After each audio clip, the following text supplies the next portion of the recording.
Hello and welcome to another episode of Funbearable. I am Brad Rohrer.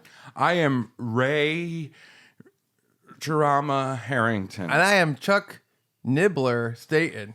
Wow. That's accurate. Really reaching for those Wait a minute. funny nicknames, guys. I got to host a panel with some of the cast members of Futurama at Rhode Island Comic Con 2023. But yeah, we'll throw to the panel, and then if you like what you see, give us a subscribe, maybe a like, maybe both, and we'll have some of our trademark foolishness after the panel. Yeah, definitely stick around and see what kind of our normal episodes are about, and hope you stick around and listen to the show. But without further ado, I feel like I have to say that, but I don't want to say it anymore. Hey, is there another phrase? Chuck, you don't have to say that. You know what? With some further ado. That's not good either. How about this? Enough of these creepers. Let's turn your peepers over to the panel. No, that doesn't rhyme. No. The Futurama panel. Thank you all so much for coming to this panel. Are you excited for Futurama?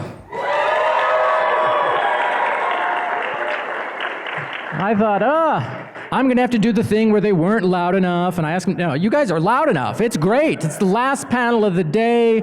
You're bringing the heat. It's really appreciated. My name is Brad. I'm from the Funbearable podcast, but I understand you are not here to see me. You are here for that sweet, sweet Futurama action. So, friends, please put those paws together for our Futurama reunion panel. We'll start with Phil LaMarr.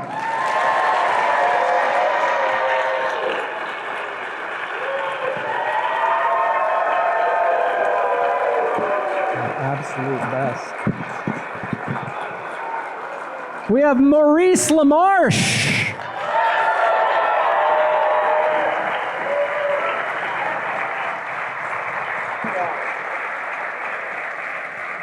Lauren Tom.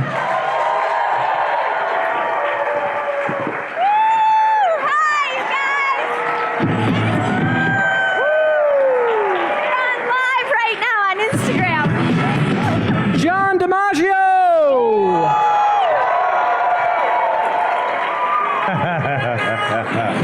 Shut up, baby, I know it.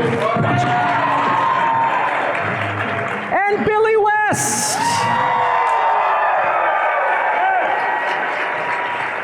The man knows how to make an entrance. Drops. I'm doing the Trump dance. Oh, nice.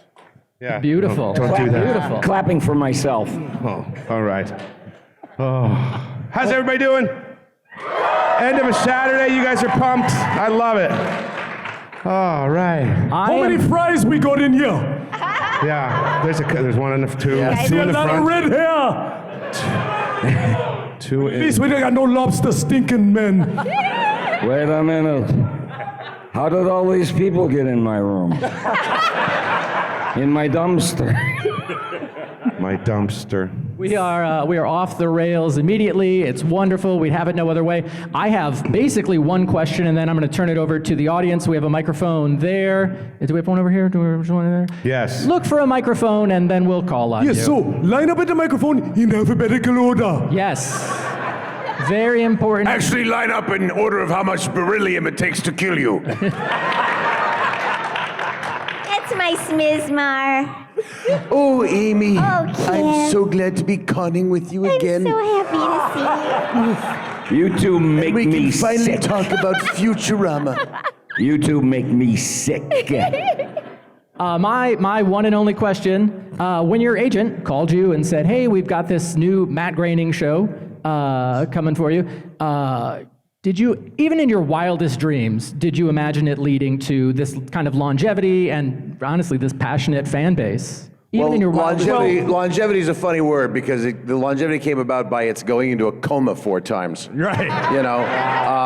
It's only because of you guys. Well, and that also we came back then in '98, when we were auditioning for the show, The Simpsons wasn't 30 years old yet. Right. true. We didn't know.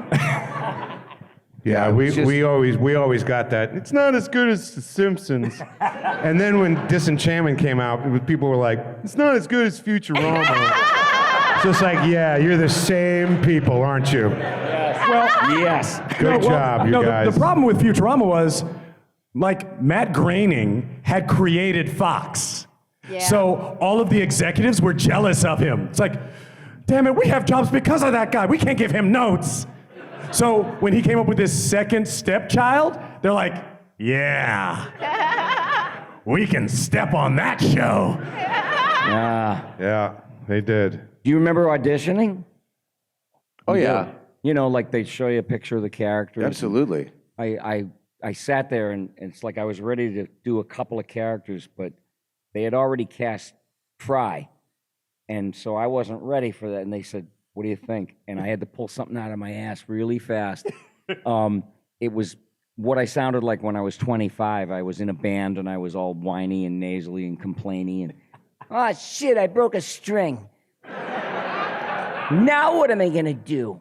And you know, and I thought, wow, that would be perfect for Leela. I didn't, because she's so strong and decisive, and he's needy and you know, all over the place, but his heart's in the right place. So I was a project for a girl, so that's what I based him on. I was a project. It was like, why do you wear that stained shirt? Look at your hair. What's the matter? Well, don't wear a stupid hat. You know, and I was always like, okay, all right. So that was my interpretation. You know what it is, Johnny, everybody here will tell you, if you have a responsibility to do a character, you got to make it resonate. It's got to have more than the two dimensions that you're looking at, because people have to feel like, you know what, I could know that person. I do know that person in life. So there. Yeah, when your voice helps someone identify with a cartoon character, that's special. So Yeah. So Well, that's when I mean, most of you connected with voices like ours in your childhood, right? I mean, you're here as adults, but you've been listening to us for 20 years, and we've been planting subliminal messages in your brains. yes. Yes, so that you will follow us when we try to take over the world. Oh, wait, this isn't that. Wrong panel, sorry. Show off. No, but voices live in your head. Your parents' voices live in your head for decades and decades and decades. Absolutely, that's what therapy's for. Right? No, and I mean, cartoons do the same thing. I remember the first time I did an episode of Scooby-Doo with John. That's right. Remember we were doing my Scooby-Doo? God. Yes, I totally doing our remember that. Scottish accent. Oh, it was Or no, terrible. no, Australian. Whatever. It was. Yeah, it was terrible. But I remember. But, yeah. Casey Kasem walked in. Who's doing the voice of Shaggy since I was 8. Yeah. And when he started talking on the microphone, I felt myself shrink to have a bowl of cereal in my lap. Did you meet my big goofy wife, Jean? That's crazy. Yeah, I Where's my thought we were mountain climbing almost equipment? finished. Good golly, Miss Molly. I want Coming somebody in to at use number this 3. brain. Never mind. It's an inside joke. Giant inside joke. Oh, So, okay, we'll let you in on the inside joke. We all love outtakes. In fact, Billy, John, and I and David X. Cohen do a show called Outtake-orama once every few months up until the pandemic. And it's a collection of outtakes of famous stars, and we recreate them. But we all collected them in the 90s when they went around on cassettes. And bloopers. I was actually the main disseminator of these things. I just loved it. I have Orson Give him Welles. a sample. Yeah. We have of Casey. Well, it's filthy though. Is the only thing. So Casey. one of the best known ones is this Casey Kasem outtake where he loses his shit because we're coming out of I tell you, I've told him a million times, don't come out of an up-tempo number into somebody's dog dying. I want somebody to use his effing brain and not come out of an up-tempo number. Are those the pictures I was supposed to see? Is Don on the phone? And he just melts the hell down. He loses his mind. But at one point he goes, join us this Saturday morning and every Saturday morning at 2. And that's Matt Groening's favorite soundbite in the world. So anytime the word 2 comes up, he's directing an episode. Casey was mad he'll that they stop it. stuck him on in the middle of the 2 night. a.m. So that's that. Now you're in on the inside joke, and you're going, that's the inside joke? How many That's what these How many assholes sandwiches laugh are at? over there? There's 2 over there. 2. Everything 2. All right, now everyone you're make, in on it. make a promise to take that home with you. Yes, Just anytime. as people in this My wife room. is ready to leave me over two. I mean, every time. Two? Two. Well, as we get ready. By the way, my wife is the originator of the Kif Psi.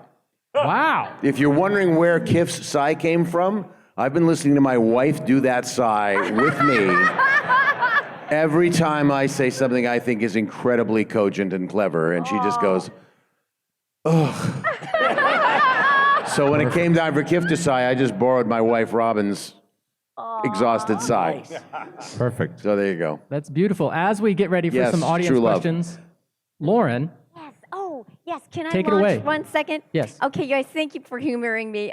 One of the reasons I love doing these cons so much is it's a chance for me to raise a little money for my favorite charity, which is Shakedown.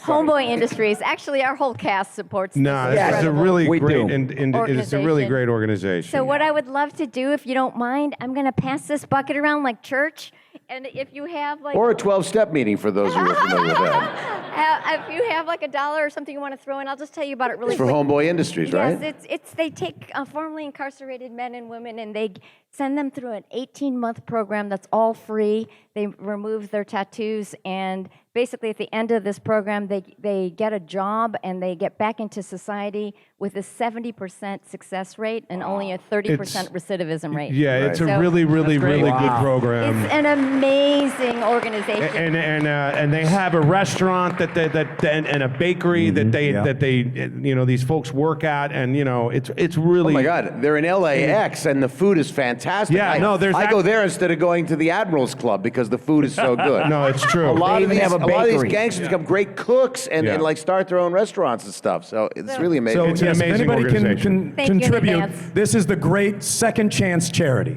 Yeah, it exactly, really is. right? If Yeah. you believe in second It chances. is the one. So Beautiful. we appreciate it. Lauren Yes, appreciates we really, it. really appreciate it. Thank you so much in advance. Excellent. Now, I notice no one is standing at either microphone, which I find bizarre. Oh, there's a Guys. Deadpool. Oh, good. Here All right. comes one. Yes, Here's there some we go. Leelas. 2, 3. All right, now wait a minute. Hold on now. Another line. Everybody's gonna. All right, we're gonna careful start now. over. We're gonna start with Deadpool, and then we're gonna ping pong back and forth. Deadpool. All right, now we got a really heavy one-sided thing over here. You got to split it up. We got to split it up. Let's get Figure it some people out. over Now there. lots of people have And then, friends. yeah, there you go. Bird my by gosh. bird. All Let's right. go 1, 2, 3, 4, 5, 6, 7, 8, 9, 10. We'll start with Deadpool. What's your name? Where you're from? What's your question? My name's Alonzo. I'm Hi, from right Alonzo. here in Rhode Island. I've Nice. come to every Rhode Island Comic Con that's been here. So welcome to Rhode Island, guys. I Hey, know do some me a of you guys- favor.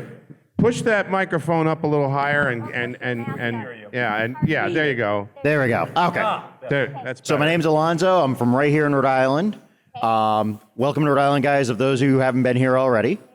A question I had is there a project coming up that you guys are looking forward to being in, either together or the separate? 2 new seasons of The Futurama, Futurama. pretty much. Yes. That's what we're excited about doing. And we can kind of talk about it. Yeah, which know. is kind of, is not affected by the SAG strike, the SAG-AFTRA strike. We're on the animation contract, which is not being struck, which is why we can talk about it and really can't talk about anything else because all the live action work is like frozen now. So, But this is Yeah. a I hope different not deal. for long. I hope. yeah, we are. I think it's going to be done by next week. Yep, fingers crossed. We got Fran Drescher on our side. She's fierce. She's scary. Oh, yeah. Yeah, she's The screaming. nanny is breaking shit down. She was screaming at Bob Iger. You people are crazy. That's great. Thanks. Thank you, Alonzo. Thanks. We'll go over here. What's your name? Where you from? What's your question? Hi, my name is Angel, and I'm here right from Rhode Island. Welcome, guys. And this is actually really surreal for me because Futurama was actually the show that got me into animation, and the reason why I'm going to art school. So I just want to say thank you guys for your Fantastic. contributions to the show. Good luck. Thanks. What's your question? My question is that, well, actually in 2019, I got the fortunate chance of meeting Matt Groening. So I just want to know what your guys' experience was when you met him for the first He's time. a real and jerk, isn't he? yeah, the meanest guy I've ever met. Come on, guys.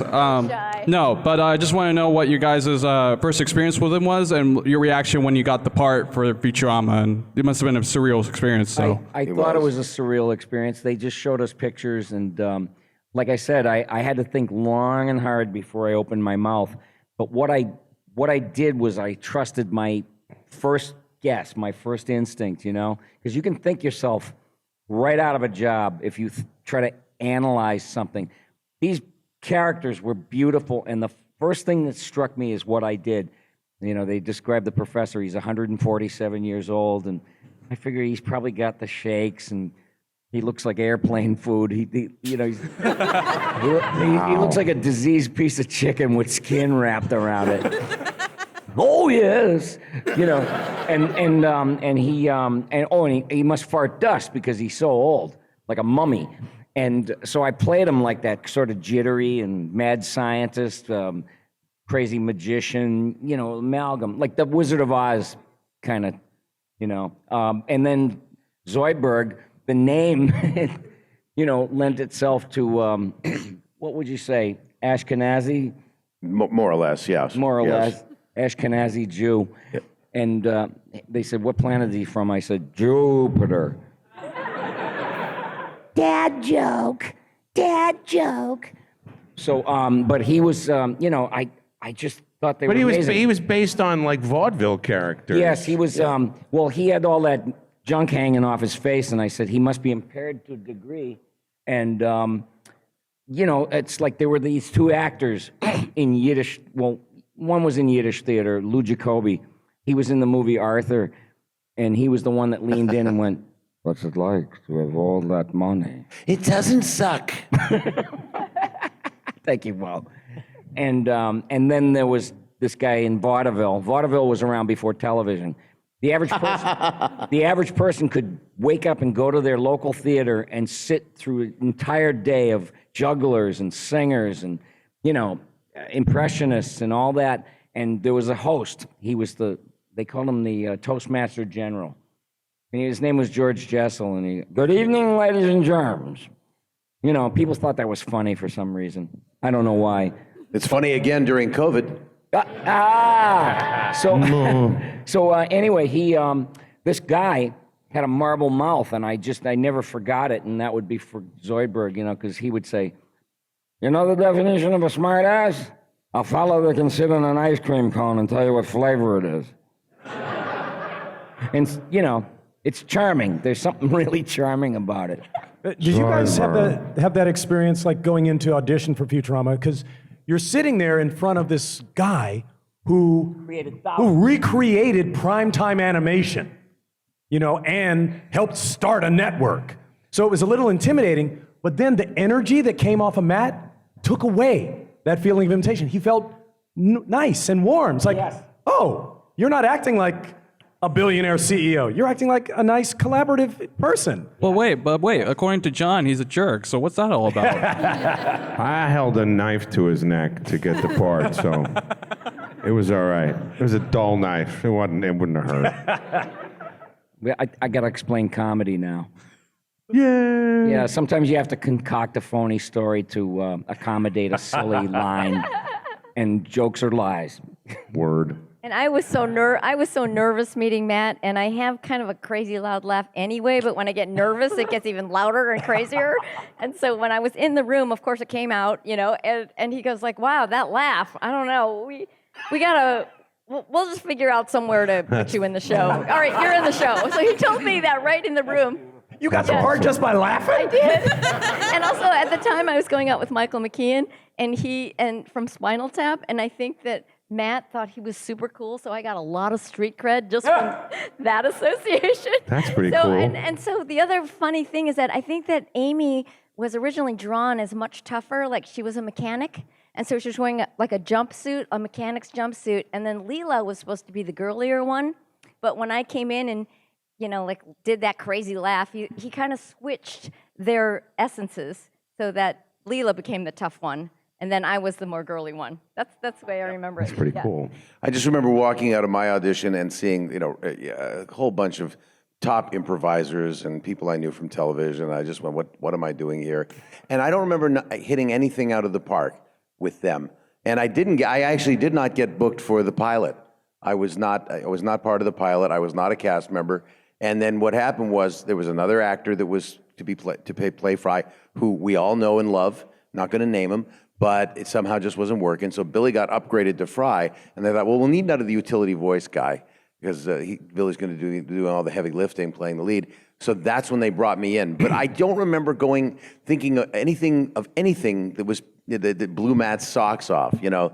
And it was only as we got going that I sort of auditioned as we were in the room, and we worked together on Kiff, and Matt really molded Kiff with me, and it was much more collaborative. And once I got in the job, because I'm a terrible auditioner, I don't audition well. I'm good once I'm there, but but he told he crafted Kiff by going, all right, this guy's like Mr. Spock. If he had to deal with William Shatner. And I was like, sir, it seems the rest of the crew doesn't share your passion for velour. And then he said, no, that doesn't sound like it comes out of him. He should sound wearier. He should sound, I always thought Truman Capote sounded weary and tired. So I was like, sir, it seems the rest of the crew doesn't share your passion for velour. And he goes, okay, that's too on the nose. Bring in some of the pissiness of John Lovitz.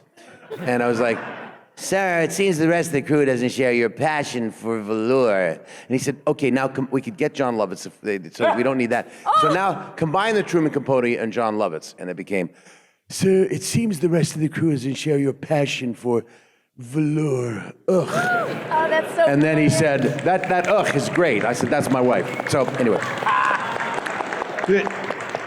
Bender was three things. Bender was the drunk at the end of every bar on the East Coast, Northeast Coast specifically. From Cape May to the top of Maine, and then my man from Slim Pickens from Blazing Saddles. Right. What in the hell in the wide, wide world of sports is going on? And then I had a buddy of mine, Ralph Colombino from college I went to Rutgers with, and he used to do this character called Charlie the Sausage Lover. Hold on.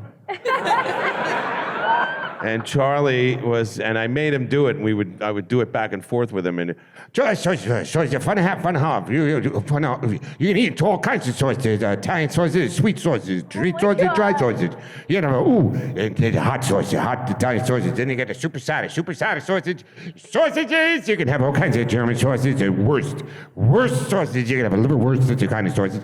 So we used to go back and forth and do that, but then I just put the three of them in the blender together and kind of, it's shinier than yours, you meatbag, and it just kind of worked. Yeah. So. Did that evolve or it came out that way? It kind of came out that way. It was a lot more.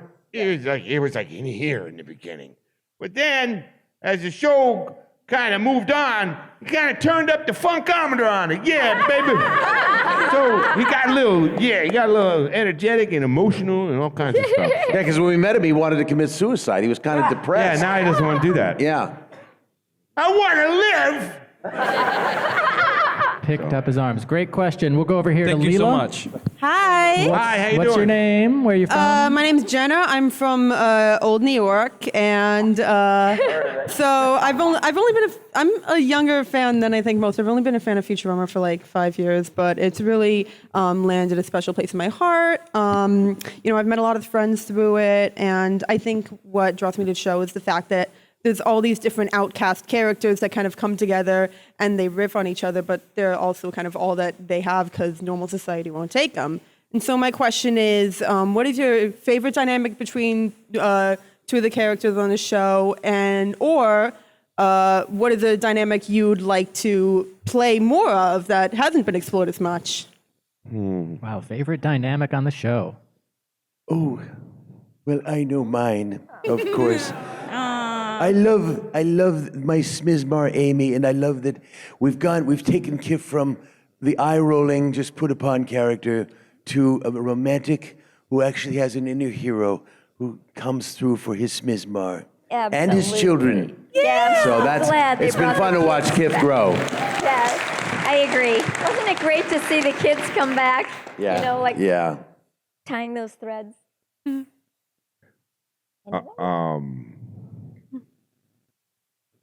don't, let me see. I'm trying to think.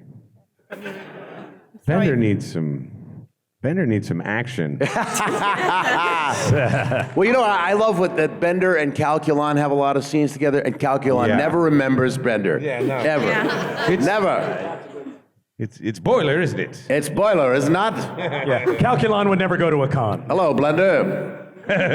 My biggest fan. Oh, come on. Now, my favorite dynamic is always the Fry and Leela stuff, the romance. Yeah, really. You know, I love those episodes. That's why I'm wearing this jacket.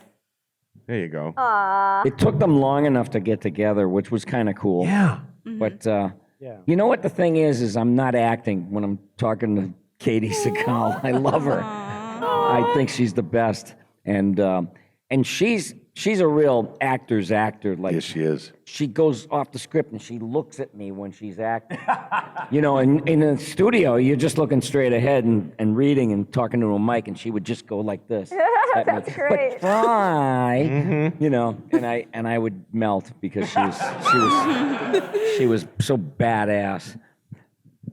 I think they paired me with pretty much everybody. Except for Yeah. you, not you, Hermes. We get sewed You're together. married. Poor Amy.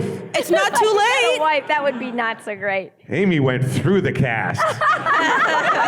Like a champion, though, like with class. Like, how did she hoe it up so well and get away with it? But you knew she wasn't a gold digger because she had more money than all of you. That's true. That's right. That's totally true.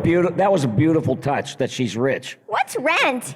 I love it. Great answers. Thank you so much. Great question. And Zoidberg is poor. That's the funniest thing I ever heard in my life, that he's a doctor and he's poor. That's the loser's loser. I always wanted to pitch the joke that Zoidberg just walks up to Fry and goes, "All right, Fry, show me your vagina." And then Fry would say, "But I don't have a vagina." And then Dr. Zoidberg would go, "Then who has the vagina?" Maybe this season. And he I said hope so. And he said he was an expert on humans. Yeah, exactly. That's the Wait, 2 perfect more thing. seasons. But just that word alone, on the writing team. so uncomfortable and yet perfect for Zoidberg to say. He had to just go, "Oh, Zoidberg." By the way, we all do Zoidberg. Yeah, boy. Not on the show, but in the studio. Yes. We just try to out Zoidberg each other. Dueling Zoidbergs. Oh,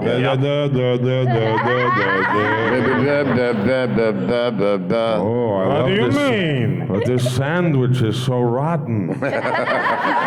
It's so delicious. Why not Zoidberg?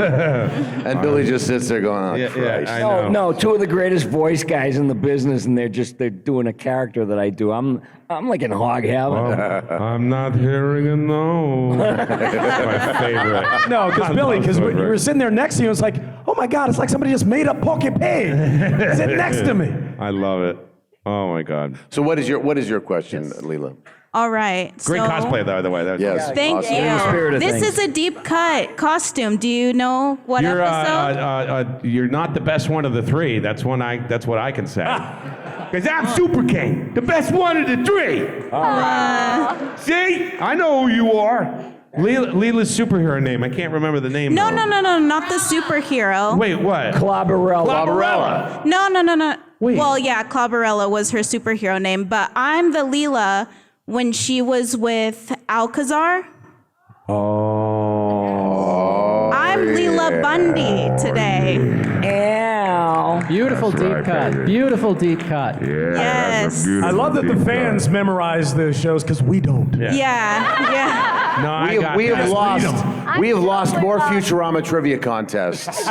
We've entered them, and we always come in second or third. Yeah. The fans know much more than us. Yes. Yes. So go ahead. So your question. Yes. Okay. So my name is Krista. I am from Spokane, Washington State. So Oh, nice. Yeah, so I came a very long way to meet all of you. I have met John and Billy before in Washington State. Yeah. It was great. At I Rose wanted City? to meet the rest of you. At Rose City or at Emerald City, yeah. Emerald City, okay, Yeah, sure. yeah. What'd you Emerald drive on City and then what'd you Washington take- State. Would you take I-90 all the way across? What happened? I wish. Oh my I didn't God. have the time, Oh my God. unfortunately. So go ahead. So what's your Yes. story? Okay. So my question is, because you guys have been in the biz for a while, let's say at least a year, Okay. to be nice. Thank you. Yeah. Who's the guest star that you have had on your show that you were just totally starstruck when Arthur. you met them? 100%. Computer, B. Arthur. I got to record with her. I had already recorded my stuff, and then they were asked if I would record with her. And I got to record with her, and she was unbelievable. She was so nice and so friendly. And at one point she turned to me and she went, "How am I doing? Am I doing okay?" And I was like, "Oh my God." I was like, "Miss Arthur, you're doing absolutely wonderful. You're amazing. You're just what they wanted, and you're just perfect." And at one point, the best part was me and her, we had to do make-out noises, like total fooling around noises. And I got to say to her, after she was like, "Ooh, ooh, ooh, ooh," I went, "Oh yeah, give me some of that." I got to say that to B. Arthur. Give me some of that. That's awesome. That's pretty pimpin'. But she was so lovely. And Beck was pretty cool too. Beck was cool. Sorry. He comes in, he's all professional and just straight face. "Hi, how you doing?" I was like, "Beck, man, how's it going? I'm John. I play Bender, and it's really a pleasure to meet you. Big fan. We're really excited to have you here, and we're gonna do it together." And he's like, "Excellent. All right." We sit down, and they're like, "Okay, we're gonna start." And they're like, "Take it." They're like, "Okay, here we go. Take one." And I just started. And I just went, "Oh, your God, it's Beck!" And he just went, I'm sorry about that. I didn't mean to do that. I was like, "It's all right." He was just like, I really didn't expect it to come out of your mouth like that, man. I just had to get used to it. Everything is fine. And then we recorded the rest of it. It was brilliant. But it was really funny. I shocked the shit out of him. It was pretty, but yeah. Other celebrity guests that y'all liked? I would have thought you guys would have all said Pamela Anderson because I would have. writers showed up, and all these Harvard-educated She was so people were lovely. could not talk. They were like, When she came in, she was charming. She had like almost a Secret Service entourage, It's like, "Miss Anderson's in the building," And so she finally comes in, sits down, and she's looking lovely. And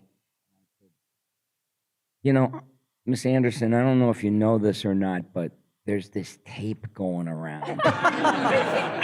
Yeah. Yes, I did. Yeah. He's a fucking Billy, you ding dong.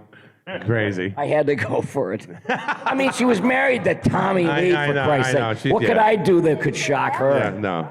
That's true. That's quite a shocker right there.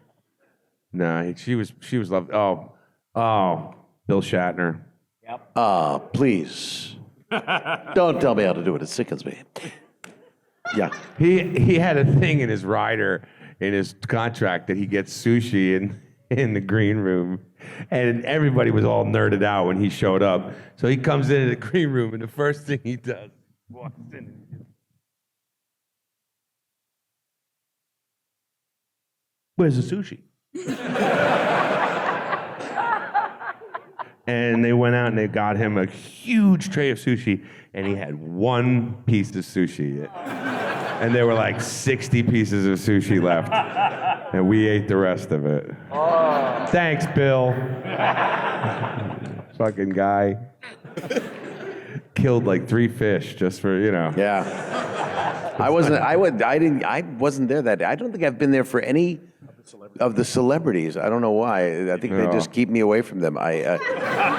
Katie Sackhoff did record. We recorded together for L'Irreconcilable Indifferences, and we had our own make-out sounds. There you go, nice. But I mean, to see nice, dude. Katie Sackhoff, across nice, the room, bro. kissing the back of my hand as was kind of cool. And That's funny. I like that Phil audibly gasped when you said Katie Sackhoff. I know. I know what audience I have here. Yes. So, yeah. She was great. Perfect. Good question. Let's go over here. What's your name? Where you from? What's your question? Hi, I'm Sean from Long Island, New York. Hey, Sean. All of you guys have voiced so many iconic characters throughout like TV and all that. If you could have one of your characters do a cameo and a crossover in the Futurama, what character would that be? Wait, which character? Well, I already had, Jake was already on Futurama. Jake the dog, you know. Yeah. What time is it? Time for you to shut your face. We almost had Pinky in the Brain. They wrote a Pinky in the Brain scene for the episode where Fry has to watch all the television there ever was. And so it was great because Rob Paulson has always wanted to do an episode of Futurama. We thought this was the way in for Rob to be on our show because we all love Rob. And they finally, when it came down to record it, they excised the scene. They thought it was too much fan service, but it was a really funny little section. Yeah, so that's a bummer. So I would love for that to happen. Yeah. I mean, it's tricky because, you know, if you have a character that guests on Futurama, odds are it's a head in a jar. Right. True. I did Zombie Island. It was a Scooby-Doo movie, and I played Shaggy. And then years later, many years later, Fry is basically playing Shaggy. Remember in Bendy Boo? Oh, yeah. Bendy Boo. Yes. And I had to go between Casey Kasem and Fry, and it was like wow. I don't know. Like, come on, let's get out of here. Ruby Roo. Yeah, Bendy Boo. Yeah. Bendy Boo. Ridiculous. That was a good movie, and it had a killer soundtrack. True. Yeah, Good. death metal. Good question. Thank you. Yeah, thanks. We'll go over here, and then we are running low on time. We'll go over here. Are Maybe you over here. that busy? I am. You have to go? I do. No, we'll do a speed round. Don't worry. All right. Yeah, right. What's your name? Where you're from? What's your Hi, question? my name is Kylie. I'm from everybody's favorite state, New Jersey. Hey, I'm from New Jersey. Where are you from in New Jersey? Don't mess What around. exit? Exit 69. Exit 69. You're down the shore. You're down the shore. Yep. You're Yes. like Yes, sir. LBI. Yes, Totally sir. LBI. Yes, sir. Yeah. I don't what exit me for Christ's sakes. If you're Shut not up, from New you. Jersey, IKEA. What's your question? if you don't get the what exit question, so this is really surreal for me because it's like, what do you do when like your entire lifeblood is in front of you? So this is one of the best days of my life. So the question that I want to ask you is what, like throughout your career, what was one of like the days that you had where you were like, wow, like I'm so happy I'm here and that I chose this as my career? Right now. I hope that's not a stupid. Yes. I'm sorry. I hope that's not a stupid question. No, it's not a stupid question. Listen, how can I put this? We just had that moment, you and I, when we were doing photos. We literally had 50 people to pose with the Futurama cast. And that's a lot of people. And I just turned and talked to John saying the same thing you said, how lucky are we that we have people who are willing to line up, pay money to just stand in a shot with us for 2 seconds. An actor, you know, you're supposed to be going in for the art and all that, you know, unholy acting talent.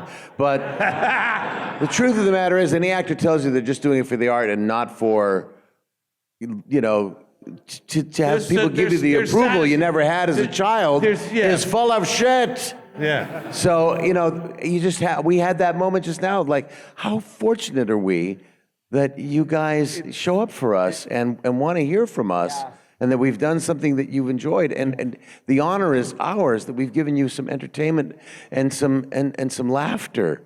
And by the way, at the benefit, we benefit tremendously from our genius writers, right from the creator to, you know, even the guys that are just starting went on to win WGA awards. You know, we got people that were interns that won WGA awards. We just have such a high bar for the humor.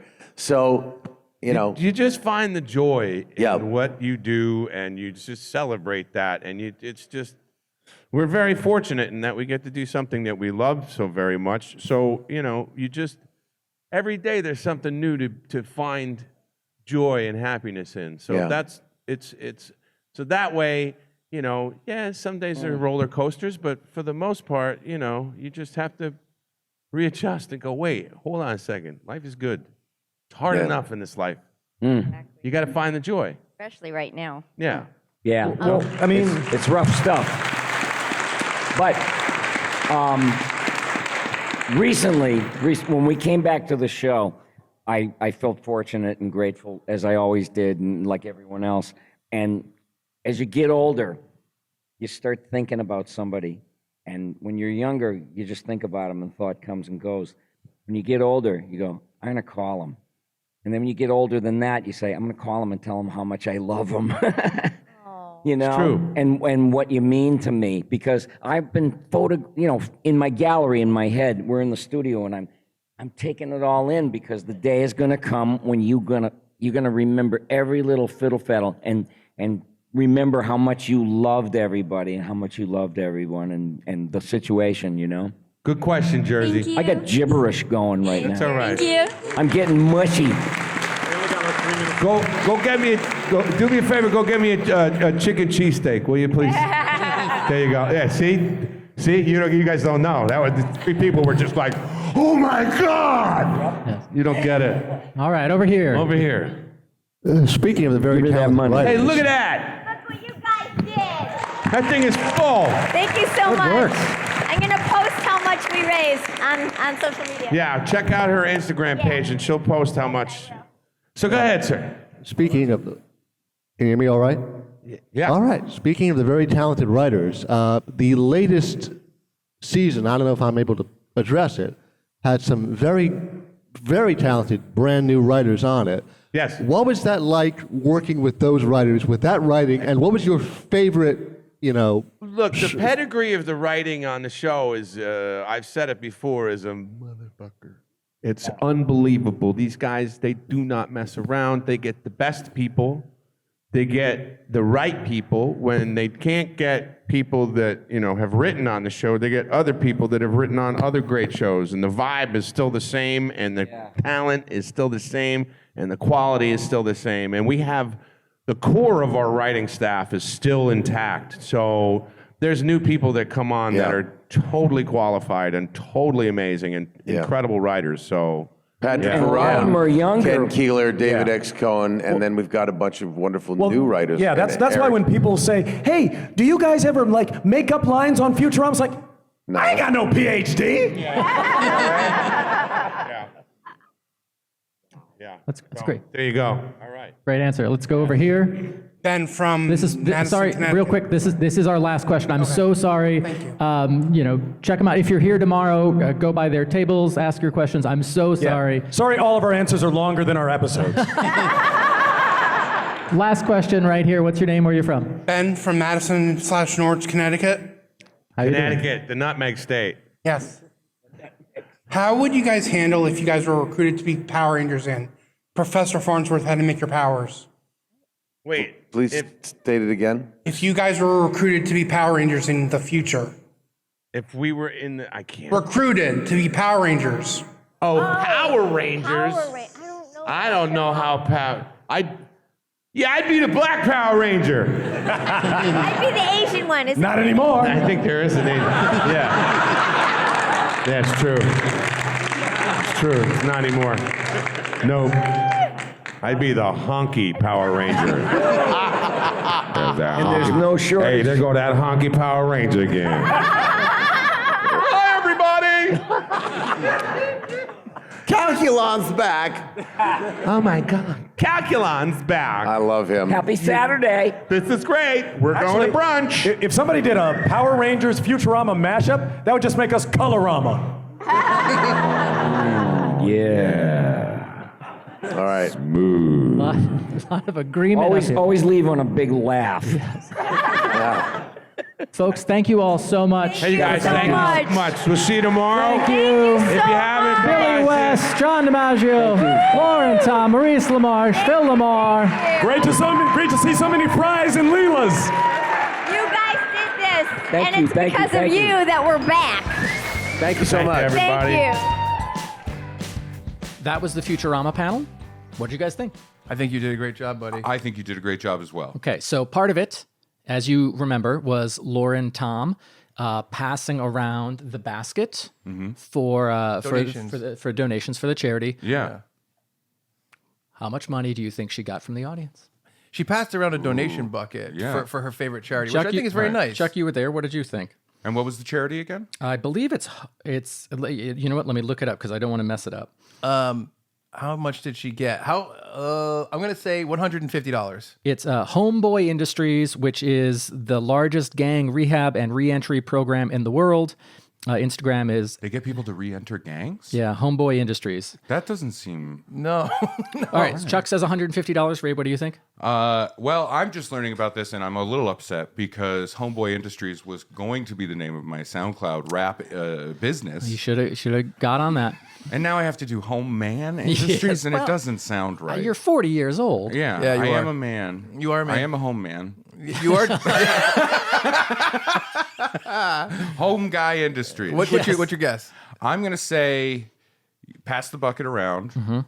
Looked like a good amount of people were there. There were. I'm going to double and then some, $360. I kept it short because I knew that passing was short. All right, according to Lauren Tom's Instagram, Ray was 100% correct, $360. That's what the fuck? You looked at her Instagram. No, I did not. Oh. I did not. Is this how we're going to run this kind of thing? Listen, you don't come at a home man like this, okay?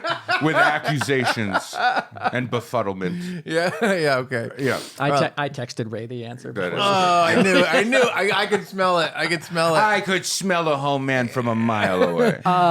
It was a lot of fun being up there. Yeah. It's pretty surreal. I mean, Futurama is killer. If you close your eyes, you could really imagine it. The amount of talent next to me on that stage was just insane. And listening to Maurice LaMarche talk about doing Kif's voice, where he went to this and this and this and this, and then not only did he end up at the right result, but he got, seeing every stage in the process is so interesting to me because I'm so bad with voices. Oh, he talks about how he built it, and he goes more of this, less of this, more of this, and it's fascinating. I love it.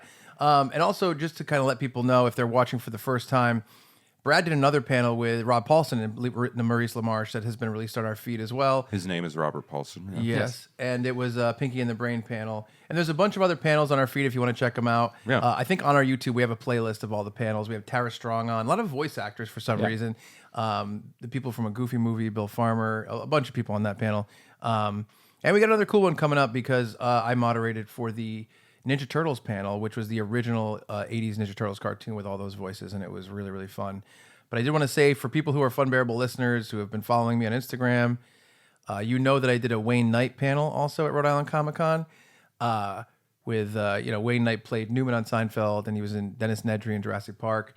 Very excited for it. Because of the actor strike, they're being more careful about filming. And it's basically like you have to ask before you film stuff every time, which usually has to do with because they're promoting new projects and they don't want to be caught saying something they shouldn't. Right. But I had to ask Wayne Knight and his people. And I said, can I film this panel?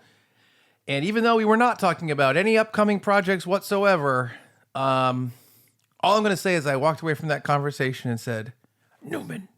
And unfortunately, you're not going to be able to see it. Well, you will be able to watch my panel with Suge Knight. Yeah. So and it's different. Yeah. That's different. That's a home man production. Yeah, right. But yeah. That's your biggest home man project so far, right? It is, yeah. It was good. It's a big Now, name. I wanted to ask you about the Futurama panel. Yes, please. Yeah. Bradley. Did anyone try to stop you from getting on stage? Because I would assume any security that was there would have just figured that you were clearly a sycophantic fan with problems because you looked like you were dressed as the professor. I didn't see it coming. You got the green shirt today. Where's your lab coat? And is it true that you walked into the green room and went, "Great news, everybody! I'll be your panelist for the evening." I'm sorry. That is not true. Great news, everyone! I'll be doing the panel this evening. Any questions you have, please send them my way. Can I tell you a real thing? I'm so sorry. It's all right. So Brad, like I said, Brad has moderated for Maurice LaMarche a couple times. Yeah. And watching these voice actors go down the rabbit hole, and we've talked about this a little bit on the podcast before, and talk about creating them, like Brad was mentioning, is really, really interesting. I really would love maybe an episode of Funbearable one day where we do come to the table with characters and maybe come with like a script or something and each have an actual voice that we're trying to do and a character we're trying to do. It could, yeah, that could Would work. you be down for that? I mean, I kind of just do it just for goofs as it goes, you know? But it would be fun to actually be like, I thought about this character, I thought about this voice, and I really developed it. sure. You know what I mean? Yeah, my character is just Southern Brad. Yeah. Oh, let's hear it. Y'all. Oh, There's Pretty some, great. Yeah. There are some voices I'd really love to work on. I'd love to. There's some voices I can do, but I'd like to get better at them. And it's weird because I'm like, why? But just for fun. yeah. As you're saying this, I'm like, what? Well, you noodle on guitar, and you're like, I can play way better now. Sure, yeah. It's kind of similar. Sure. You know, Noodle on voices? I'm gonna buy a bass guitar too. I just like to noodle. I love noodles. If you give me macaroni, Guys, I'm going to get macaroni and cheese. Sometimes I'll eat a spaghetti and just put it in my mouth like it's a hay straw. but I love Do a good pad thai. I love coming up with a voice. I'm very jealous of the voice actors. Yeah, no, I love it. I wish it wasn't such an insular gang. You know what I wish? I really wish. I'm just going to say this on the podcast. I don't care if anyone hears me say this. Because Brad's into voiceover work in general. Yeah. Not so much necessarily voice actors, which I think he could do great as well, and he has a funny voice. What? But Brad, like, What are you talking about? I think you should try to keep these relationships going. You know Rob Paulson, Tara Strong, Maurice LaMarche, all the people from Futurama. You should reach out to them and like on Instagram be like, hey, we did this, blah blah, and just continue to try to talk to them. That's how I've made all my inroads with people. You know, And should do that. you're close with Ben Shapiro. Yes. What's his name? Tucker or something. Yeah. Charleston. Yeah, Charleston Chew. Tucker Charleston. No, just Charleston Chew. Oh, sorry. Charleston Chew. Tuck and Chew. Yes. Ew. No, I will say, like, the voice actor thing, I love it. Like, I like to do voices, but I don't do it too much in stand-up. Yeah. It kind of comes out naturally as, like, people. Yeah, yeah. In a bit, you know? Yeah. But I love doing the voice stuff. But it is a gang. I was saying that a minute ago. It's like, voice acting is, like, once you're in, I know. you can work forever. Right.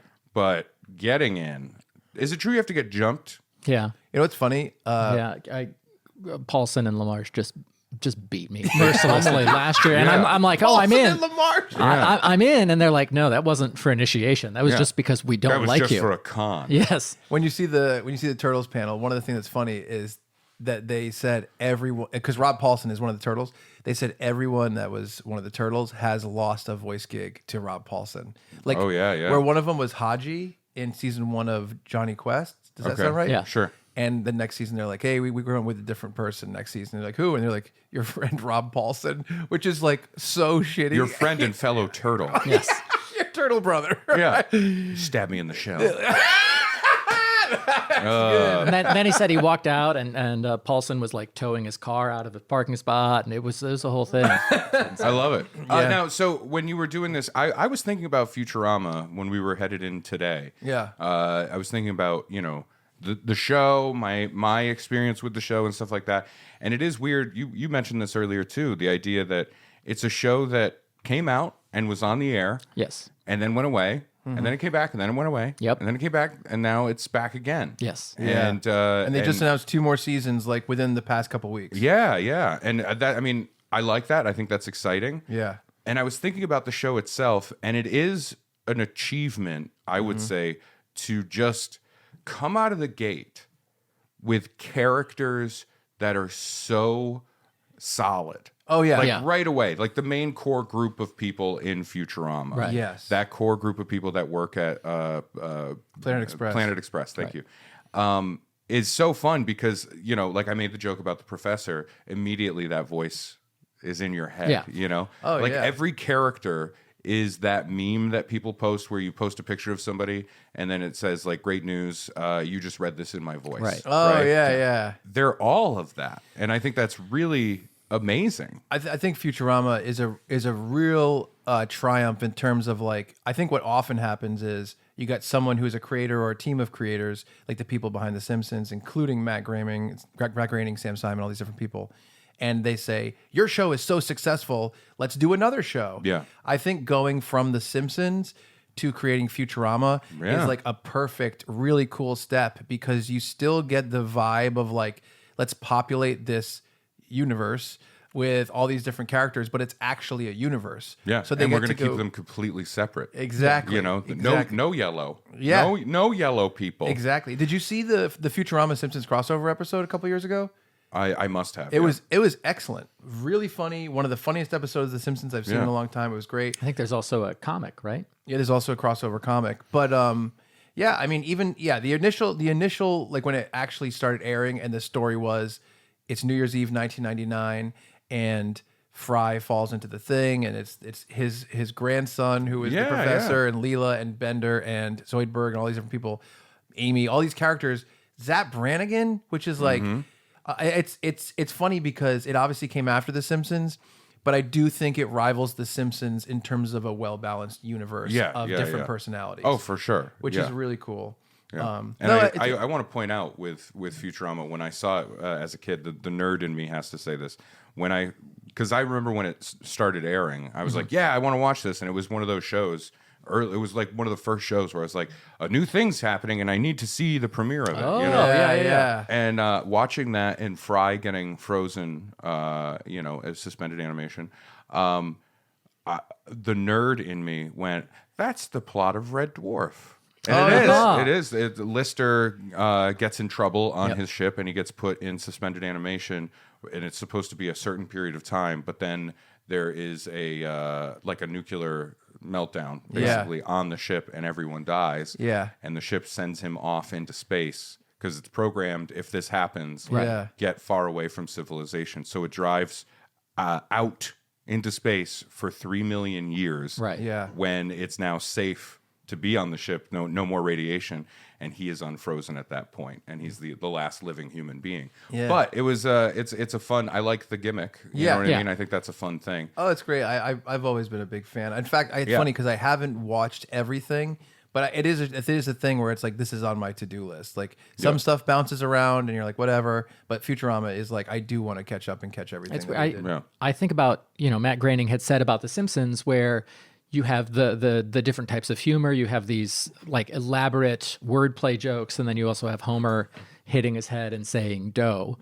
And very similar with Futurama, where there are super smart jokes, and then there's Bender saying "bite my shiny metal ass," and it appeals to, I guess all parts of every quadrant of my humor. Yeah, me too. Yeah, me too. And it does feel like there's an extra layer of commentary in that. The Simpsons is supposed to be, current, right? And they are making reference to pop culture. But I feel like with Futurama taking place in the far future, there's more opportunity to comment on our current situation. Yeah. You know what I mean? Does that make sense? Yeah, you're right. Yeah, because you get to look back. Yeah. By the way, one regret for the panel. I was going to say, let me be the first to say all glory to the Hypnotoad, and I forgot to say it. I didn't say. I wanted to start the panel that way. Oh, that's great. And Did you start with great news? I didn't. Oh, I didn't. I feel like it's right there. Once like I'm on stage with Billy West, I'm not going to try and do anything. I guess in my voice, great news, everybody. Everyone. Yeah. It is unfortunate that you wore a shirt that's the exact color of the professor's shirt today. Yeah, if you had a lab coat. No, not even a little. I do feel like zero. If you put the glasses down and put a lab coat on, I feel like it's a costume. No. It's a picture that I see. It's a picture that you would see online where it's like, I gave Futurama the professor pictures to AI. Oh, and it made a human. Like real life version, you know what I mean? You can see like Homer Simpson as like a real person. All the Simpsons. That's hilarious. Yeah. It's fun. I apologize. I've got some thoughts on which cartoon characters the two of you look like. Hit it. I want to hear it. Yeah. All right. Remember Snorks? Yeah. You look like Snorks. From the waist down, maybe. Snorks were insane, by the way. Yes. With Snorks, there's a Smurf copy? Yeah, I think so. Yeah. And the reason I think it's insane is I had one Snork toy. We had 0 Snorks in the Rohrer household. Yeah, because it was a religious thing. Yes. Yeah. Snorks are of the devil. Yeah. Nobody should live underwater. What do the holes do? Wait. Let Satan in. That's what So they do. the Snorks are underwater Smurfs? Yeah. Yeah. So they could be like another species. Are they? What? Of Smurf? What the fuck? Where did you just go for this question? I didn't know they lived underwater. I don't know I don't know the taxonomy of Snorks and Smurfs. Like, is it like a thing? Like, we're humans. Yes. Then we have allegedly. monkeys. We have monkeys, dolphins. We have all these things. Are the Snorks? Monkeys and dolphins. Dolphins are just monkeys that live underwater. What is happening? Monkeys are just dolphins that live on land. Dolphins are mammals. Yes. Yeah. So I wonder if the Snork, like, hold on, like, you know the swamp thing. Yeah, yeah. Are you referring to the creature or just like some kind of thing that happened at a swamp one time? We don't talk about the swamp We thing. don't talk about that swamp thing. Yeah. No, like the sea creature, the swamp thing, the creature from the Black Lagoon. That's just a Snork, and we're the Smurfs. The same relationship. I don't know what that means. I genuinely a don't. I'm fever trying dream. to follow you, and it sounds insane. We're Smurfs. We live on land. You know, this is not helping when you start with we're Smurfs. And like it's accepted. This man's Guys, we're Smurfs, Yeah, right? we found that mass shooter's manifesto. We're Smurfs and we live on land. But if we're they Smurfs, are the what Snorks. What does that mean? What's Gargamel? Who is Gargamel in your weird analogy? They are the Snorks. Well, I wonder if in their world, Who's they? They're the Smurf world, if they're the people that live on land, and then there's versions of them that can live underwater, like mermaids or swamp things, and the Swamp things. the Snorks are just Smurfs in the water. Smurfs in the water. Yeah. So what you're positing is like they have a shared universe. Yeah, I don't know. I'm wondering. Like if the Smurfs went to the beach, they could bump into the Snorks. Thank you. Okay. Ray gets it. I am so tired of these motherfucking Smurfs in this motherfucking water. They're Snorks. Oh no. That's what I thought. I don't know. So the evolution would That's go why like I talked about a Snork. That's why I talked about the dolphin, the monkey, and the man. Yeah, everybody knows that chart. The dolphin, the monkey, and the man, which is the sequel to Tinker Tailor Soldier Spy. I was hoping it was the Lion, the Witch, and the Wardrobe. Oh, and is that what they're referring to as the man in the middle? Yeah, I think so. Yeah. Yeah, or was it the man in the mirror? I think yes. Oh my God. So I'm wondering if I What you wondering, Chuck? here's what probably is the case. Yeah. Snorks are to Smurfs as Heathcliff is to Garfield. Oh my God. That's probably what it is. As GoBots are to Transformers. Yeah, it's like a cheap imitation based on something that is Sure. already popular. That's Yeah. probably the truth. Yeah. But the fun, creative mind in this boy thinks, what if they lived in a shared universe and now they're coexisting and they I can like have how in 2023 you think it's like incredibly unique to think, what if they have a shared universe? Well, no, it's no. I Where didn't say everything it's, is I didn't say it's getting unique. mashed I together. think it's fun. I mean, I know I'm making a goof. It's I fine. know. I think that could be it. Maybe. You know, Maybe. But I'm guessing the Snorks are just a different property altogether. And Probably. Is it the exact same thing as Smurfs, but they're underwater and they're pink? in the sense No, they're that different colors. Yeah. Oh, They're really? different colors. Here's why. Because I had one toy. Yeah. Remember that from 20 minutes ago? I had one toy, and it was an orange Snork, and he had a blue towel over his shoulder, and he was going to go take a bath or something, and he was walking, and he was stepping, and there was a bar of sudsy soap under his foot, like he was going to slip. And I remember that toy distinctly. Where but is he? here's why it doesn't make sense to me. They live underwater. That's what I'm wondering. Where he go? Why he go over there? Why suds? You could just take a shower or do a tub wherever you want. Yeah. You're living in it. Wash all your body parts. That's what I'm wondering. Do you think they have to wash their snork? Ew. Do you think they have to take their hands like a Q-tip and like do the snork? Well, do you have to do the inside of your snork? Ooh, the inside of the snork. I heard if you pull it back, Oh, okay. you can, Yeah, you got to clean it. Yeah, it's like an uncut snork. Yeah. Where are we? Why are we doing this? I don't want to do I it like to anymore. think that we got new viewers from, who are like, oh, Futurama. I They're love like, cartoons. And then they get, circumcised snorks? and then we get to, This is their podcast. Is that something? Circumcised snorks? They're back and they're cut. I do think it's so funny. Everyone has this like, in the 80s, we all grew up kind of in the 80s, 90s. Yeah. We all have this different cultural blind spots. Like I was huge into like Ninja Turtles, and there's a bunch of things I really liked, but I don't have any memories of watching Snorks or G.I. Joe. Sure. Or Transformers. I watched all of those. Or there's a bunch of stuff that I feel like I don't have a personal connection to. Yeah, I think that's okay though. Oh, no, I think it's all okay. child Well, does. how could a child watch everything? You know what I mean? How could a child watch everything? I tried. I did. Yeah, I think we all did. Yeah. I think that's part of why we're a little bit broken and do this podcast. Yes. Yeah. It's because we all tried to watch everything. I think for me, it was way more Disney afternoon stuff. So for me, it was like DuckTales, Tailspin. Yeah. Like that was big for me. But yeah, the Snorks, the Transformers, G.I. Joe.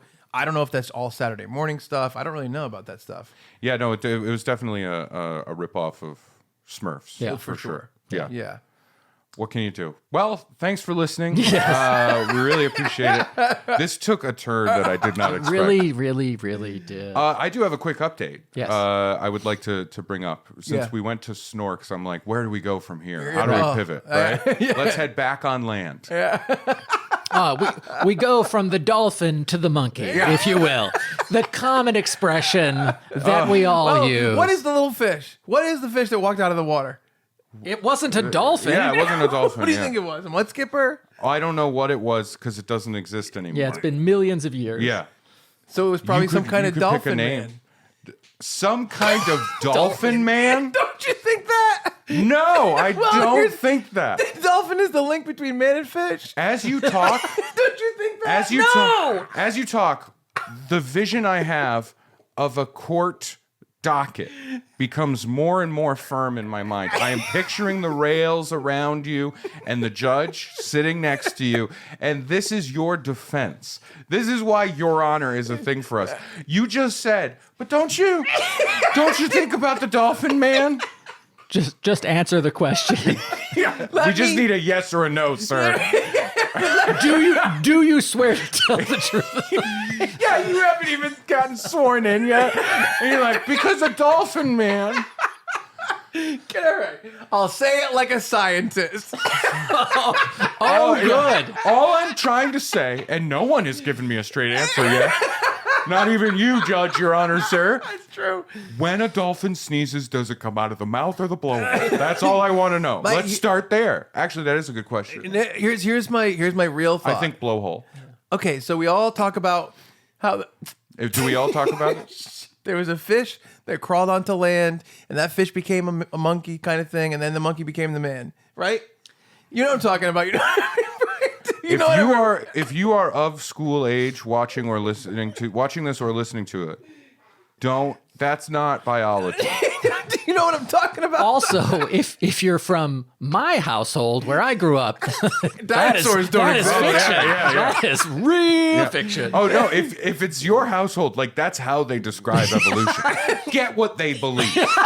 Okay, here's what they believe. That's true. They believe a fish walked out of the ocean, I had a and book. then it turned into a monkey, and then that monkey turned into a man. What was it? Some kind of dolphin monkey What man? is it, dolphin man? Okay, show it to me. I don't see a fossil. It was. I think I had a book that was like, now they're putting feathers on dinosaurs. Like that was proof that dinosaurs were fake. Back in my day, they I used think- to have snake skins and lizard people. I think right now we have a legion of Futurama fans watching this and being like, this poor guy, he knows what happened. He's trying to explain it. And these other guys are mocking him and making him feel like he doesn't understand evolution at all. But I think really, what I'm learning is we have a professor, we have a fry. I don't know what the hell I am. think Zoidberg. Leela. I'm not a Zoidberg. Well, I would be. I think I'm more of a Leela. Can you do the voice of Zoidberg?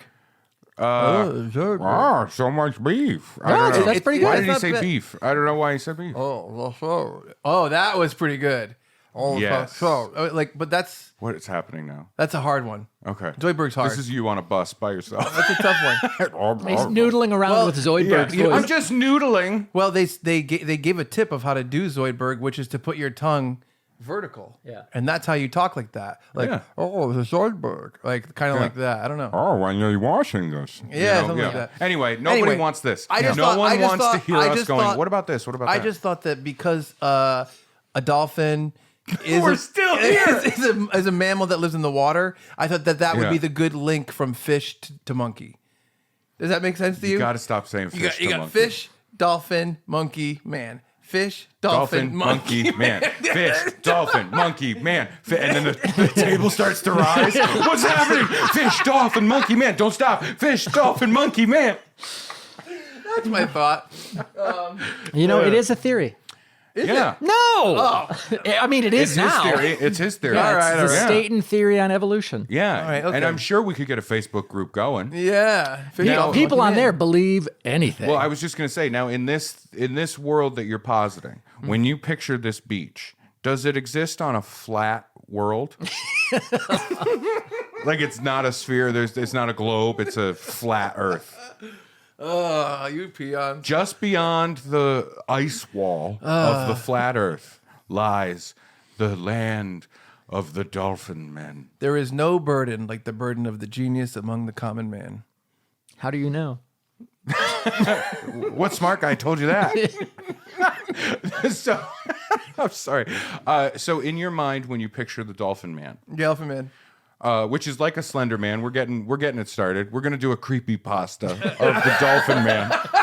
I love creepy pasta. No. Oh no, it's the dolphin man. Yeah. Do you picture dolphin top and man bottom, or a dolphin bottom and a man top? Because isn't that just a merman? Well, he goes from dolphin to monkey, so it's got to be a monkey top or monkey bottom. Huh? He goes just when I start to engage with it on his level, he changes it. No, it goes This fish. hall of mirrors that is your mind. Please just remember our chant: fish, dolphin, monkey, man. Remember our chant from camp. What are you at for swimming level? I'm a monkey. It's above dolphin. For some reason, yeah. No, you start at man, then monkey, then dolphin, then fish. Yeah. Yeah. See? But, did it. but archery lessons, fish, dolphin, monkey, man. Yeah, I'm all flippers out there. Ooh, did you see the trailer for the new Planet of the Apes? What is happening now? Did you see it? So I have whiplash. Well, Well, we're talking about Monkey Man. Did you? No, we're talking about dolphin monkeys. Yeah. I mean, this is a little bit out of left field, but I don't know how you feel. I loved like the Planet of the Apes trilogy that came out. I feel like it's very underrated. I really think they did a great job with War and Dawn specifically. Yeah. And they're making a fourth movie in the series. And I just saw the trailer for it. It looks awesome. How do you feel about them? I don't know. I don't know if I don't really. Have you seen them? I've seen bits and pieces of them. Oh, really? Yeah. Oh, I think it's so funny because what's his name that wrote American Psycho? Bret Easton Ellis. He did a podcast for a long time, and it was about film, and it was a lot about like smaller things, avant-garde stuff. And he wrote this. He talked about this thing where he said that the scene in War of the Planet of the Apes, where the camera is mounted on the tank and it spins as it shows the destruction and the fight. He's like, it's one of the best like shots in film, and it's the best shot in film of 2017 or 2014 or whatever it was. Yeah. But I think the movies are like, I think that those movies are doing for like CGI what Jurassic Park did for it in 1993, and I just think that they're just not as big. Well, I mean, I think that the Planet of the Apes movie I did see back in the day was the Wahlberg one. Yeah. And then they said they were doing this, and it was like a prequel trilogy, and I was just like, I'm good. And I know they're good. I understand that they are good movies. Never. They're also it's not a prequel into trilogy. It's like a different story. Yeah, you know what I mean. But you know what I'm saying. Yeah, Like, I know what you're saying. It just never interested me enough to if you did ever get interested in like watching them, I think that well, now they're ruined for me. Because of the evolution story? Yeah, because of the lack of dolphins? Yeah, whenever I see it, I'm going to think, Dolphin Man. You're going to watch There's only it. one person that can save us from this uprising. Yes. I do. A Dolphin Man. I do think if you ever decide to watch them, I think you'd really like them. I For think sure. you'd appreciate it, Absolutely. How about you, it's Brad? one of those hurdle things. You know what I mean? I get it. I haven't watched the trailer. No, but have you watched? What about the other movies? Yeah, I watched them. Remember, like infamously, after seeing the first trailer, I was not Ray interested. doesn't know about this. not interested. And then we saw the second trailer like in the theaters, and I'm like, well, it doesn't look like the movie doesn't make me want to kill myself or something like you that. said bomb every theater in the country that's showing it. That might have been it. He said that. Yeah. Isn't that weird? We got another manifesto going. And so they were like, how are you so harsh on these poor apes? And I'm like, like sometimes you say things and you hyperbolize, you exaggerate your feelings for comedic effect. And Chuck's like, nope, it's a literal bomb threat. So I went to jail. No, so that year for his birthday, I wrote a big story called The Planet of the Brads. And we had a whole big story about Brad taking over the planet. Yeah. It was a little thing. But anyway. neat. What episode of the sitcom that you guys live in is that one? Anyway, you watched them though, eventually. Yes, I did watch them all, Yeah. and I enjoyed it. Andy Serkis is amazing. Oh yeah, for sure. It's So, crazy. Yeah, no, I'm not saying they're bad or anything. Yeah, like that. yeah. It's just one of those things where I was No, like, I I kind of checked out. You know? I think most people were like, I'm not really interested in another Planet of the Apes movie. And that's why people didn't go see it. Right. It's very difficult about this? to communicate the quality. Planets of the Ape. There's Ooh. one ape and there's multiple planets. Yeah, it's true. We're veering towards Charlton Heston territory here. Yes. Heston has had thoughts. Yes. You know, for me, my Planet of the Apes is the Heston Of Planet course. of the Apes. 'Cause Yeah, I of like doing Of the, course, the that's Heston what thing. I know. He had a Christmas thing because we're getting closer to holiday Oh, season. really? He had pitched a Christmas Planet of the Apes special, and it was rough. This is an old character thing I did on a previous podcast. It doesn't matter. Was baby Jesus ostensibly the reason for Christmas? No. Ape? This He was was a a dolphin. non. He was a This dolphin. wasn't. It's This a real was. This prequel. wasn't leading towards like the biblical Right, Christmas. right. Yeah. This was more the Santa-y Christmas. Okay. Yeah. Because I believe it was. He's an astronaut. Charlton Heston's an astronaut, and he course. goes up into space, and then they're landing back on the planet, and they hit something. Uh-oh. The ship hits something. Oh, boy. And they crash. And then it's a sleigh. Oh. They hit a sleigh, and he looks, and it's Santa, and Santa's dead. I remember. And so then he looks down and he's like, oh my God, Santa is a fucking ape. Oh, okay. He's a goddamn gorilla. Yeah. And he has to focus on that. I'm not even doing the voice. Yeah. And then he ends up dressing as Santa, and then he goes into town, and everybody's like, oh my God, Santa's a human. Oh. And it's a whole thing. So we, on our podcast, on Funbearable, we do repost episodes of Ray's old podcast, of our old podcast, because we were separate podcasts that came together. So last year we did repost your Podmas Castacular. Oh, yeah. From with Ray and Derek, your old podcast. So should we repost this one this year at some point in December? Sure. Why not? Right? Yeah. Like get it on the feed. Get It's it a out Christmas there. one because That's what I'm saying. Yeah, Derek was interviewing Charlton Heston about all the Christmas films Yeah, that I remember. There we he go. had auditioned for, and he was there to get a new Yeah. Planet of the Apes started. No, it was, Got I it. remember. Yeah, that was fun. You sent this to me a long time ago because there's a Halloween one like that, and there's a Yeah. Christmas one. We should post the Christmas one this year. Let's do it. That's fun. It's Yeah. really fun. We're just inching closer and closer to getting Charlton Heston to be the fourth member of this podcast. But speaking of past things, I wanted to pivot to this. Yes. Quick update for you guys. So any viewers, listeners that are familiar with the saga of the barber. Oh, Ray has a right-wing barber, and Ray is... I didn't seek him out that way. Right. I didn't go He Google Googled- right-wing barber near me. Yes. You looked in your Facebook group, the fish dolphin monkey man Facebook group, and you found someone. We grow hair. Yeah. Show me a fish that grows hair.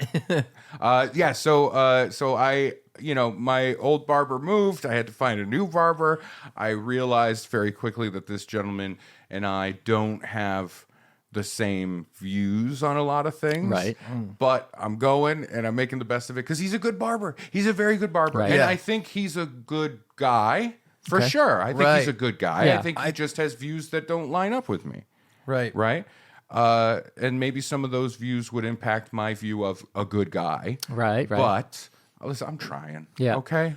I think we got to bridge the gap. I really strong for another day. We'll talk about it. We can't just be like, that person believes this. Let's never talk to him again. I like how you're like, we don't have time in this episode where we talk about fishmen and monkeys from dolphins. We'll save the idea of understanding each other and bringing about peace and Well, understanding. I like that Chuck's the one, like, people can believe different things and we should still be nice to them. Like, some people believe fish, dolphin, monkey, man. We should Some people- cast someone out for believing fish, dolphin, monkey, man. SDMM. Anyway, Your little buddy. Yeah, Yes. my little buddy. Yes. So my barber, I went to go get a haircut last week, and I walked in, and he said immediately, "Guess where I'm going tomorrow?" Right? Because I was headlining the Comedy Connection here. This is our studio is in the Rhode Island Comedy Connection basement. Yes. And so right upstairs is where comedy shows happen. So I was doing shows. And thank you to any Funbearable listeners, viewers that came out to the show. We had some people come out, Nice. which was really nice. Yeah. It's always appreciated. And so, yeah, the shows were really fun. Yes. And the first show, it was packed out, and I'm thrilled with that. Really appreciate it. Always fun to do shows back at the club. My barber was here at the club with the other barber. They're like partners in this business. And I saw the partner, and I shook his hand. I'm like, "Hey, man, what's up?" And my barber was being kind of loud. I thought he was talking on a phone, but he wasn't. He was talking to the guy next to him. And so I did see him. And then when I went on stage, he started yelling stuff out occasionally, and I had to squash it. And I was just like, "Hey, just shut up," that kind of That guy uses too much moose. Yeah.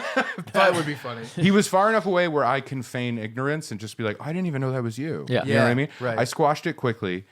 And then at some point during the show, like maybe 20 minutes into the set, I notice he's gotten up and is being almost carried out by the other guy.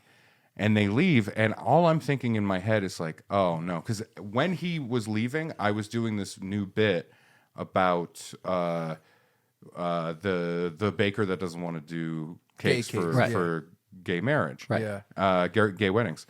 So I was doing that, and I'm like, "Oh no, is he leaving because I'm like doing like a pro gay marriage bit?" You know, but it wasn't that. No, it was not. Chuck, you were there, and you were in the back of the room. And didn't realize it was my barber. Can you describe what was going on at that moment? Well, so I think that I was influenced by this. So we were talking to our buddy Corey, who's a big fan of the podcast. He's a good close friend of mine, great dude, and he's there, and he works with people who have like some mental issues, and he takes them around, and they go and do things, and that's part of his job. That's why he brought you to the show. Yeah, and And you're like, "No, listen, monkeys, because if they swim long enough." and I think that was in my head because he had given our friend a ride that day. We were talking about it, and he actually had emailed that day. And so when this guy that I saw that I did not know was Ray's barber, it was just a show patron. Yeah. I saw a guy like this, like, and I'm like, okay. And then he goes like, and I was like, okay. And he was like in the back. Yeah. And he was walking, and then someone came to me. He's like, "Come on, let's go, let's go." And a guy put his arm around him. He's like, "Let's go." Yeah. And they started walking out of the middle of the room. And in the middle of the room, the guy stopped, and he went like, "Hey, whoa, hey," to you on stage. And then his friend came, like, "Come on, let's go, let's go." And he took him out. And I was like, that's so nice that this man was taking this other other man to see a comedy show, and he was just a little bit too loud for it, and maybe they have to leave, and next time maybe he'll know you have to be a little quieter or we have to leave. Yeah. I'm like, that's very, very sweet. And then I said to Chuck, "No, that's my barber." And it was his drunken antics. He was like extremely drunk. Yeah.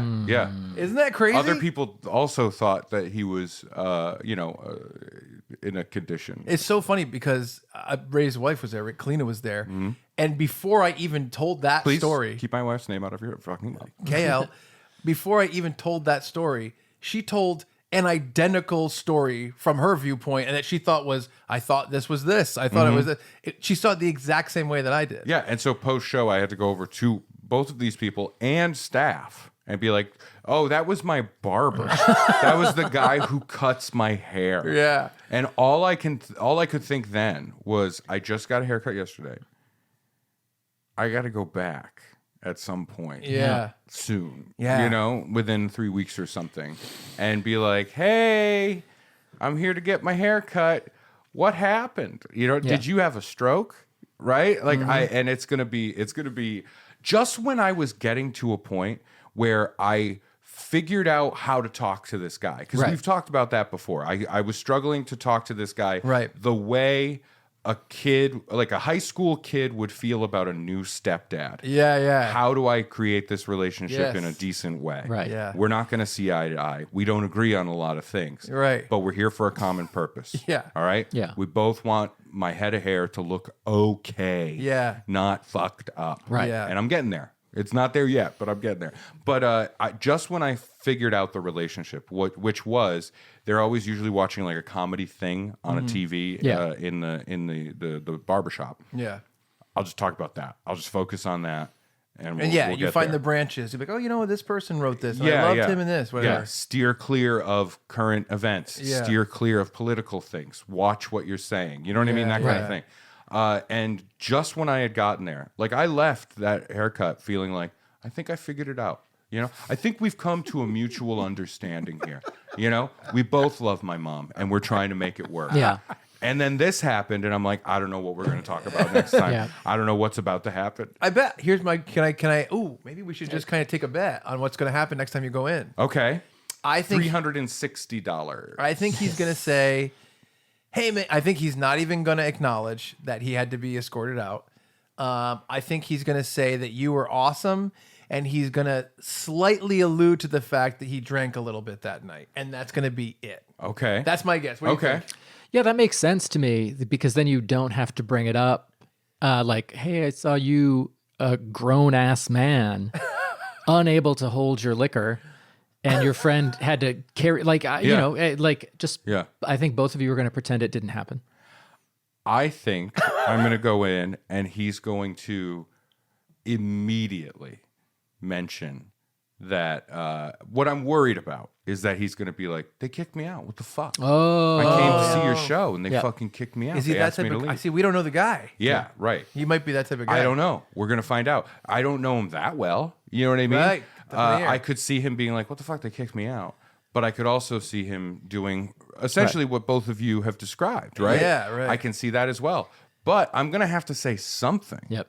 You know what I mean? Like he paid a ticket price to come in and watch the show, and he had to leave because he was so messed up. He's going to say something. Yeah. I think it's going to be strained silence, snip, snip, snip, Yep. snip, snip. And you're like, I can't bear this anymore. And you're going to be like, so what do you think of the fish, dolphin, monkey man theory? And he's going to say, where do bats fit in? Ooh. Uh-oh. Well, vampires. I can give you the vampire thing. it's a similar. It goes, I mean, bats are like the fish of the sky. It goes mosquito, bat. So if tuna is chicken of the sea, Tuna's chicken. we all know that. We can all agree with that, right? Mm-hmm. Darwin said that, I Yeah. think. You know, tuna is chicken of the sea. Yeah, I think Then bats are the ooh, turtles of the sky. Yeah. Bats are tuna of the sky. and tuna then, of the sky. and then chicken are bats of the land. Because chickens don't fly. They don't fly so good. They don't fly so good. It's just a game of rock, paper, scissors. Yeah. Chicken beats, hold on.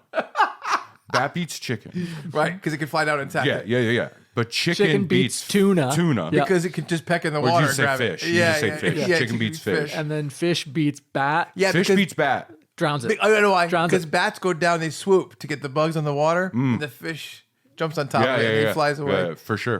By the way, For if sure, you're a for new sure. Funbearable listener Sorry. and you want to take a, Yes, you we're want so to sorry. wager, what is Ray's barber going to say to him? Write us at funbearablepod@gmail.com. Give us your Yes. suggestions. What do you think he's going to say? Because this episode is coming out really quick after we're Yeah, recording yeah. this. So we will be able to see what people think. Yeah. And see who's It's just right. interesting because if you're a previous viewer listener, then Yeah. you know that this has been a bit of a trial for me to figure this out and deal with this guy. Yeah. Didn't have a dad growing up. This Yeah. guy is such a stepdad to me. You know what I mean? Yeah. And it's tough because I like him. I like the other guy. I think they're good people. I love their shop. Their shop is great. It's a fantastic barbershop. I want to say it and promote it, but I don't want you to know where I go Well, because it's- now you know the relationship. I was gonna And say. somebody out there is gonna fucking dox me, and they're gonna call him up and be like, "Hey, did you know Ray Harrington really struggles to connect with you.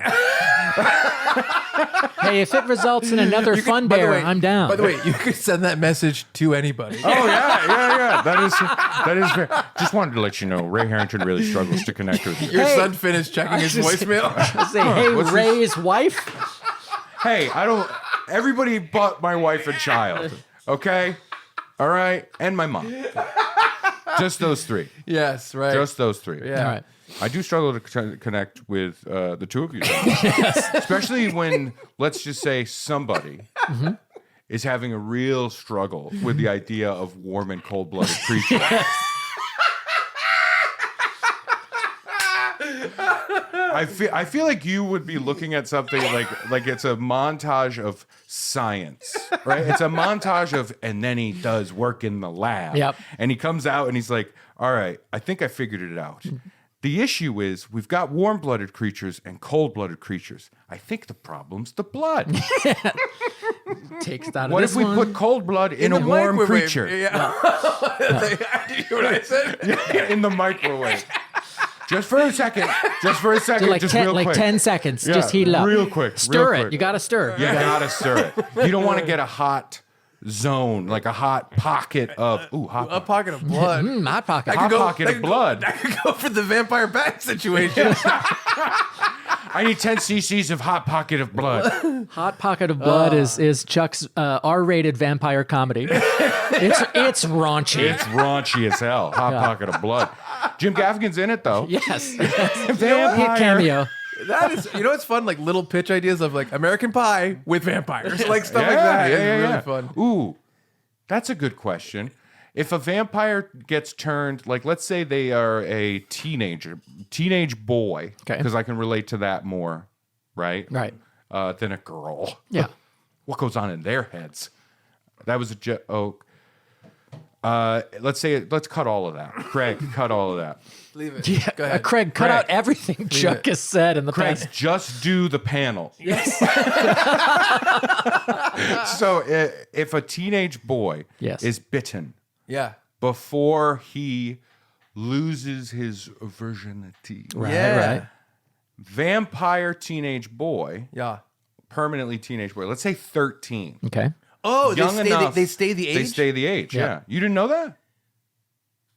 They don't. Vampires don't age whatsoever, ever. It depends who you're I reading. think that's Yeah. probably what Yeah. it is. But in general, traditionally, right? Sure. a vampire stays the age they're bit. Right. I didn't watch Twilight, but probably that character got bit when he was young. Yeah, that's Yeah. why it's part creepy, because it's like, isn't Robert Pattinson like hundreds of years old? Why does he go to high He's school? 100 years old. He's 100 years old. To blend in. I read the first book.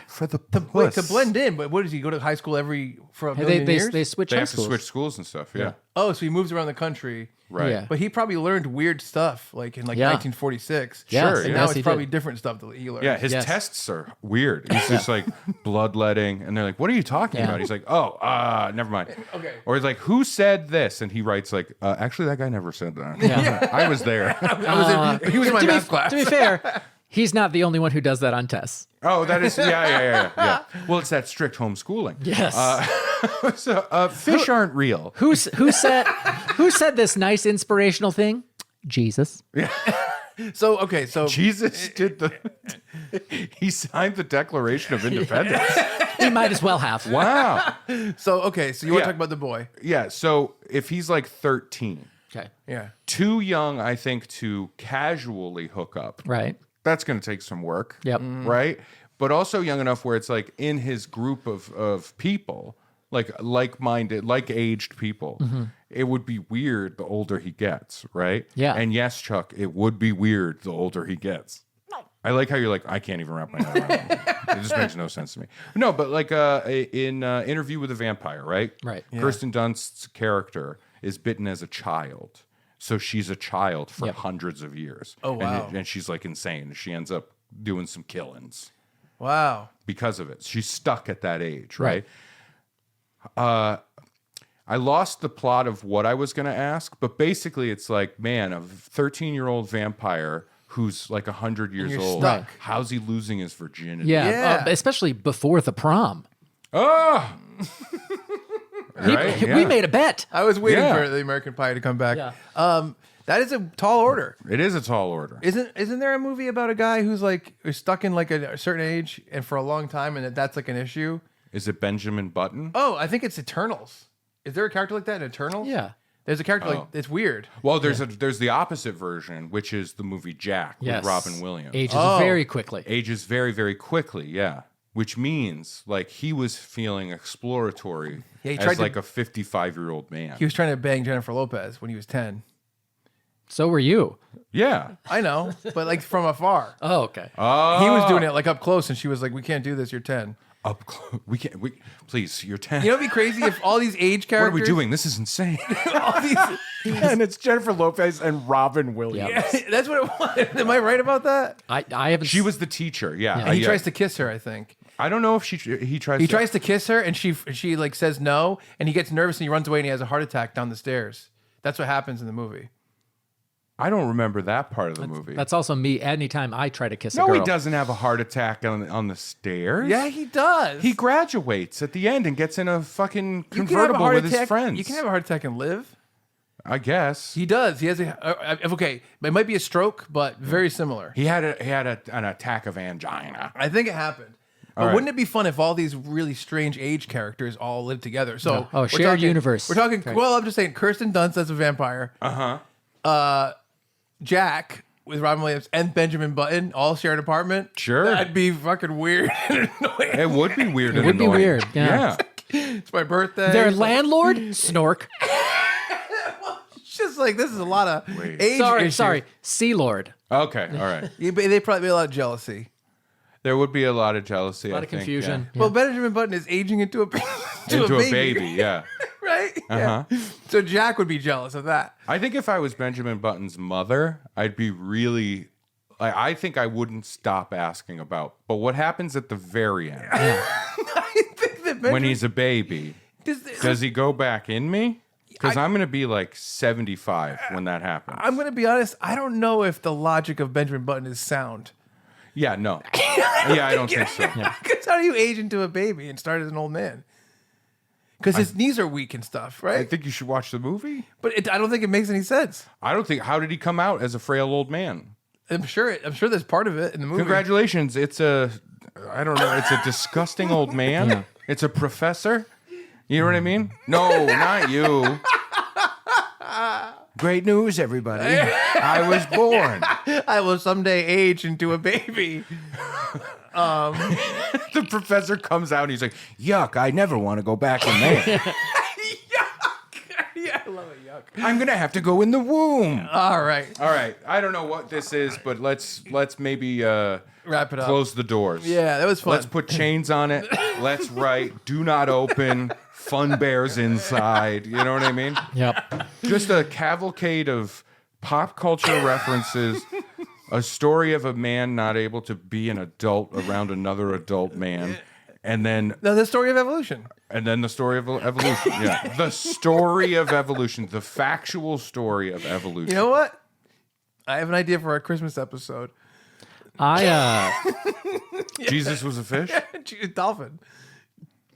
I read David Brin's Uplift books this year.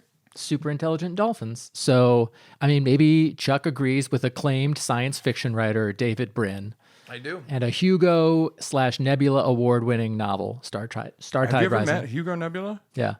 Weird guy. Oh yeah, the weirdest Weird guy. Speaking of super intelligent dolphins, let Okay. us not forget Sequest DSV. Yep. Darwin the dolphin who could speak. You know what? Maybe next year's Comic-Con. Darwin will be there. Probably not. Maybe Darwin has evolved into a monkey by that point. Yeah, that's what I'm hoping. Darwin the monkey. Caesar. Yeah. All right. Well, folks, thank you all so much for listening and/or watching. we appreciate you sticking around for our nonsense. Yeah, and please like and subscribe if you like the podcast. We have a lot of fun. We do a lot of fun things. If you have questions, comments, concerns, or otherwise, I have questions, comments, and concerns about Chuck right now. I got otherwise. Yeah. Send us an email, funbearablepod@gmail.com. We're happy to read and answer it. Otherwise is the non-binary Pennywise. For Ray Harrington and Chuck Staten, I'm Brad Rohrer saying thank you so much, and we're sorry for being Funbearable. They all float down here. That's not bad. I don't know what I'm doing. So can you write down your thoughts about all this stuff with the fish people? Yeah. And we'll just kind of, I just want to look at it. We'll just kind of turn it into the authorities. Right, yeah. Yeah, I will. Yeah. And I'll do a vampire one. Oh, all right. And if you need any other creatures explained. Creatures Explained, an anthology by Chuck Staten.